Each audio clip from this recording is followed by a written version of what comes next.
for education, I had announced 3 centers of excellence in artificial intelligence for agriculture, health, and sustainable cities in 2023. Now a center of excellence in artificial intelligence for education will be set up with a total outlay of 500 crores. Expansion of medical education. Our government has added almost 1.1 lakh undergraduate and postgraduate medical education seats in 10 years, an increase of 130%. In the next year, 10,000 additional seats will be added in medical colleges and hospitals towards the goal of adding 75,000 seats in the next 5 years. Daycare cancer centers in all district hospitals. Our government will facilitate setting up of daycare cancer centers in all district hospitals in the next 3 years.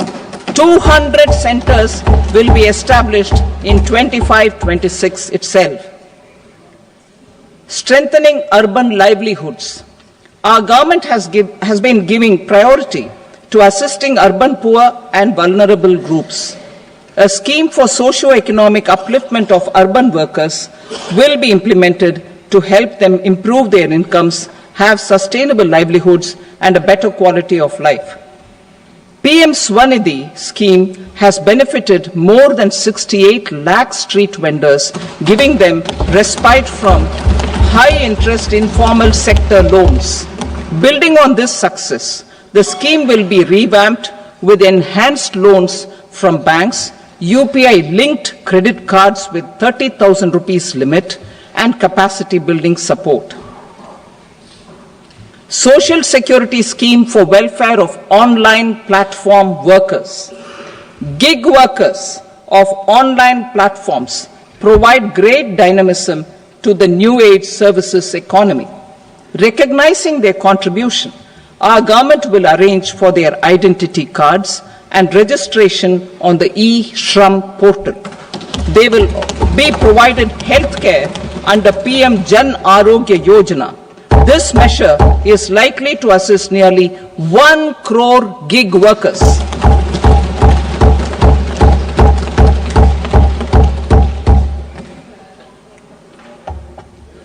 Investing in the economy. Public-private partnership in infrastructure. Each infrastructure-related ministry will come up with a 3-year pipeline of projects that can be implemented in PPP mode.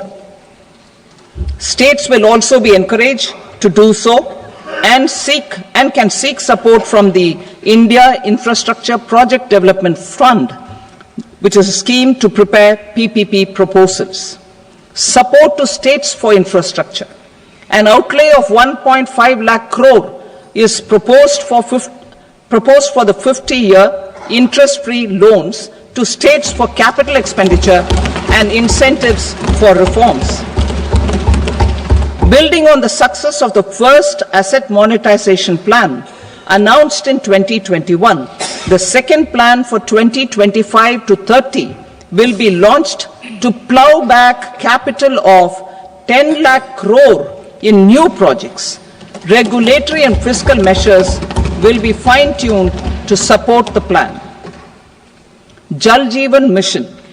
Since 2019, 15 crore households representing 80% of India's rural population have been provided access to portable tap water connections.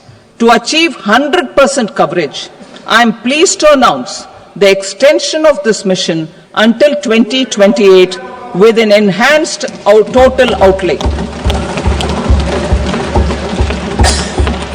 The mission's focus will be on the quality of infrastructure and O&M of rural piped water supply schemes through Jan Bhagidari. A separate MOU or separate MOUs will be signed with the states and union territories to ensure sustainability and citizen-centric water services delivery. Urban sector reforms. Building on the July budget proposals, urban sector reforms related to governance, municipal services, urban land and planning will be incentivized. Urban Challenge Fund. The government will set up an Urban Challenge Fund of 1 lakh crore rupees to implement the proposals for cities as growth hubs, creative redevelopment of cities, and for water and sanitation purposes announced in the July budget. This fund will finance up to 25% of the cost of bankable projects, with a stipulation that at least 50% of the cost is funded from bonds, bank loans and PPPs. An allocation of 10,000 crore is proposed in 2025-26. Power sector reforms. We will incentivize electricity distribution reforms and augmentation of intra-state transmission capacity by states. This will improve financial health and capacity of electricity companies. Additional borrowing of 0.5% of GSDP will be allowed to states contingent on these reforms. Nuclear energy mission for Vikasit Bharat. Development of at least 100 gigawatt of nuclear energy by 2047 is essential for our energy transition efforts. For an active partnership with the private sector towards this goal, amendments to the Atomic Energy Act and the Civil Liability for Nuclear Damage Act will be taken up. A nuclear energy mission for research and development of small modular reactors with an outlay of 20,000 crore will be set up. At least 5 indigenously developed small modular reactors will be operationalized by 2033. Shipbuilding. The shipbuilding financial assistance policy will be revamped to address cost disadvantages. This will also include credit notes for shipbreaking in Indian yards to promote the circular economy. Large ships above a specified size will be included in the infrastructure harmonized master list. Shipbuilding clusters will be facilitated to increase the range, categories and capacity of ships. This will include additional infrastructure, facilities, skilling and technology to develop the entire ecosystem. Maritime Development Fund.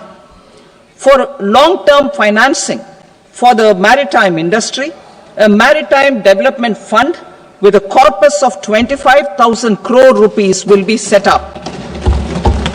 This will be for distributed support and promoting competition.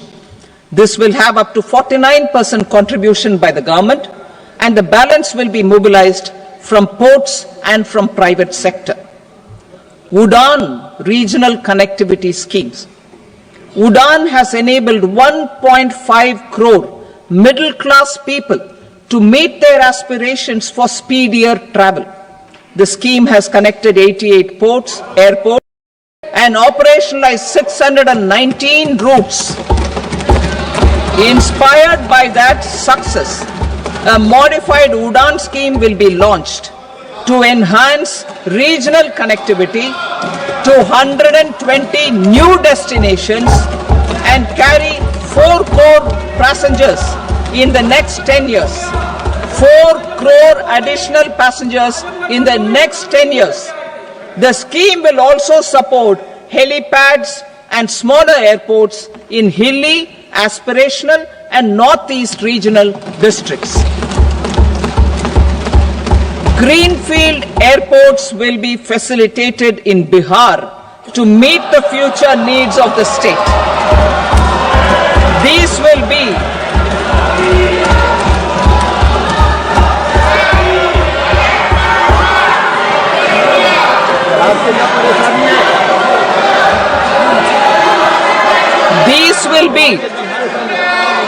This will be in addition to the expansion of the capacity of Patna Airport and a brownfield airport in Beta. Western Kosi Canal project in Mithilanchal.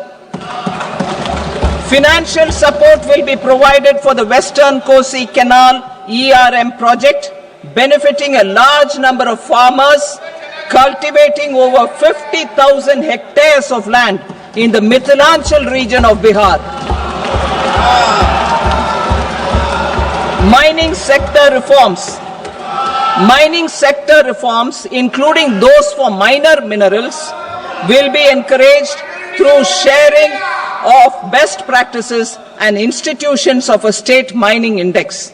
A policy for recovery of critical minerals from tailings will be brought out.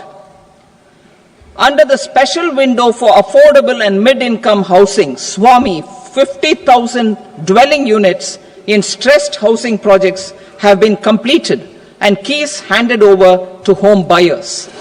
Another 40,000 units will be completed in 2025, further helping middle-class families who were paying EMIs on loans taken for apartments while also paying rent for their current dwellings.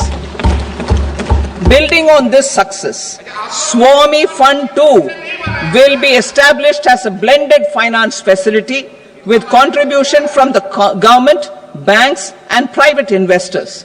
This fund of 15,000 crore rupees will aim for expeditious completion of another 1 lakh units. PM Gati Shakti data for private sector. For furthering PPPs and assisting the private sector in project planning, access to relevant data and maps from the PM Gati Shakti portal will be provided. Tourism for employment-led growth. Top 50 tourist destination sites in the country will be developed in partnership with states through a challenge mode. Land for building key infrastructure will have to be provided by the states,